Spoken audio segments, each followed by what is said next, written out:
Всем привет! В этом видео я хочу поделиться своим скетчбуком, сделать обзор небольшой моего акварельного скетчбука. В последнее время мне нравится покупать вот этот такой блокнот. Он очень простой, очень недорогой, и у него хороший формат, чтобы брать его с собой. И мне нравится, что здесь можно отрывать листики. Здесь вот.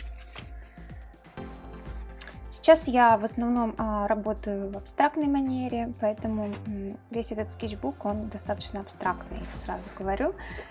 Мне нравится сейчас работать акварельными и чернильными, так называемыми, карандашами, вот этими.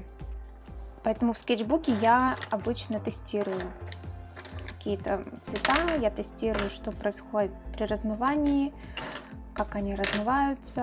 Мне очень интересно это сейчас, потому что в моем детстве, в моей художественной школе, когда я училась, этих материалов не было, и все было очень так стандартно, и поэтому мне сейчас очень нравится, что здесь большие возможности для акварели. Именно работая, в принципе, только этими карандашами, можно получить очень интересные фактуры, очень интересные такие размытия. Вот здесь я пробовала вот этот Faber-Castell. Также здесь у меня на канале вы можете найти небольшие видео, где я рисую карандашами, я их прицеплю. То есть здесь вот конкретно этот карандаш, в отличие, то есть я для себя поняла, что Inktense карандаши, они более такие, более яркие и менее размывающиеся, и это тоже мне нравится. Ну вот у Faber-Castell очень интересно, я вижу размытие, мне вот это тоже нравится, этот эффект. Здесь вот уже Inktense, вот этот карандаш. Здесь просто тоже я тренировала, хотела посмотреть, как можно сделать такую легкую фактуру, текстуру.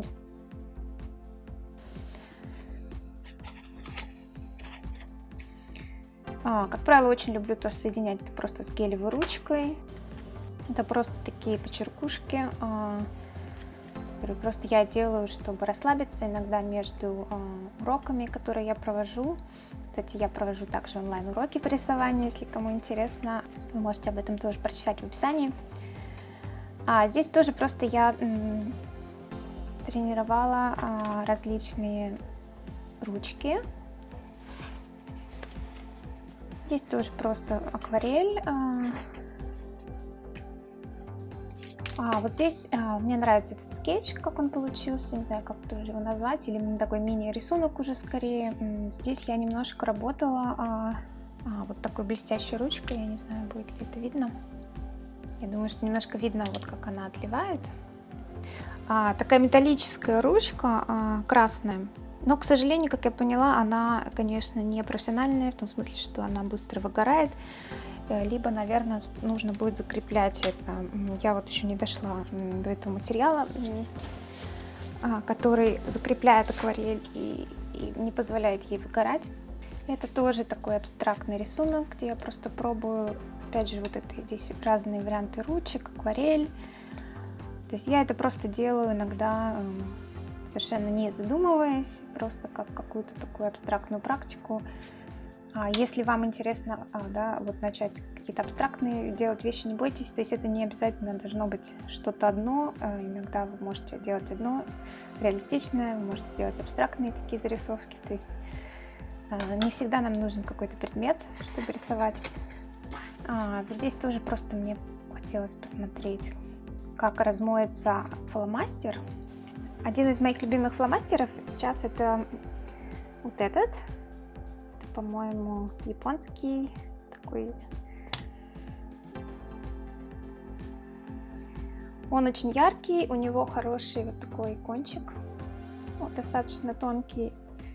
И им хорошо делать и на кальке, я им рисовала, и на бумаге. И интересно, что он тоже дает размытие и довольно яркий. То есть тоже можно поэкспериментировать. Здесь просто обычно мои такие сейчас, в последнее время, такие типичные цвета. Это малиновый, маджента и такие зеленоватые. В основном это вот моя палитра сейчас.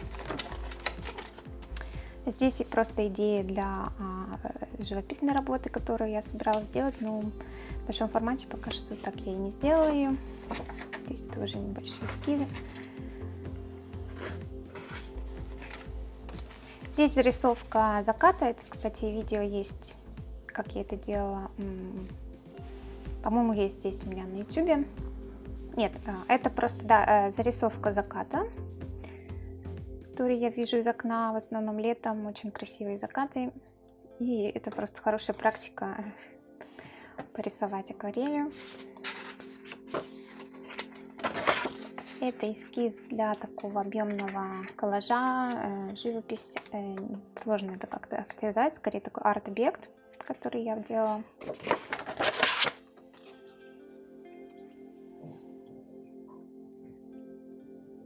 Это тоже.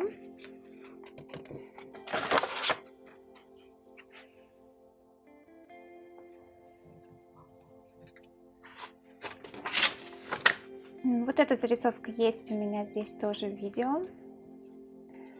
Просто сделала небольшой такой скетч, чтобы показать, как можно тоже соединять акварель. Можно сверху, здесь я прошлась карандашом.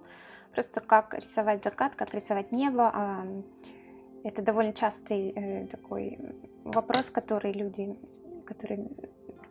ищут, люди интересуются этим вопросом. Здесь тоже такая зарисовка. Где-то это может быть небо, а может быть просто что-то абстрактное. Я люблю рисовать вот такие формы. Часто я рисую такие вещи в электричке. Это очень успокаивающее занятие, вместо того, чтобы все время смотреть телефон. Это такая серия. Здесь я просто поясню, что одно время я увлекалась, делала объемные вещи, объемные такие, типа что-то коллажей, скульптур, живопись в объеме, и я, возможно, буду это дальше тоже делать.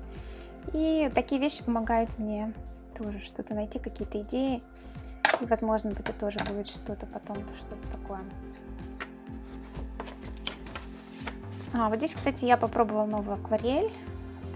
По-моему, это китайский бренд Pinax. Просто попробовала два цвета и вот себе их сюда внесла. В принципе, мне понравилось. Чуть-чуть вот в голубом я увидела эффект разбеления. А вот эта акварель очень яркая. Очень мне понравился этот цвет. Очень какой-то необычный для акварели и немножечко такой с гранулами. Вот здесь я его попробовала.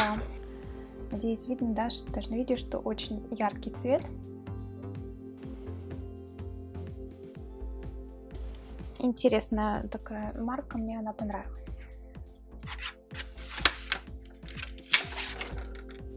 Здесь у нас тоже просто небольшой такой скетч.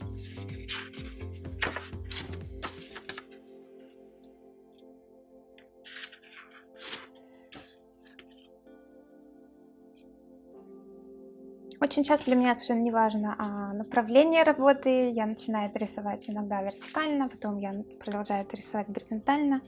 То есть в абстракции это вполне возможно. Мне нравится вот этот скетч, то, как он получился. То есть сначала это просто было одно, потом где-то, наверное, уже через месяц я вернулась и прошлась просто, слушая что-то на YouTube, может быть, я прошлась маркером, и мне нравится, как получился. Здесь я просто показывала, как рисовать фигуру моей ученицы. Пока что все на этом. Ну вот еще здесь вот такой у меня рисунок в конце.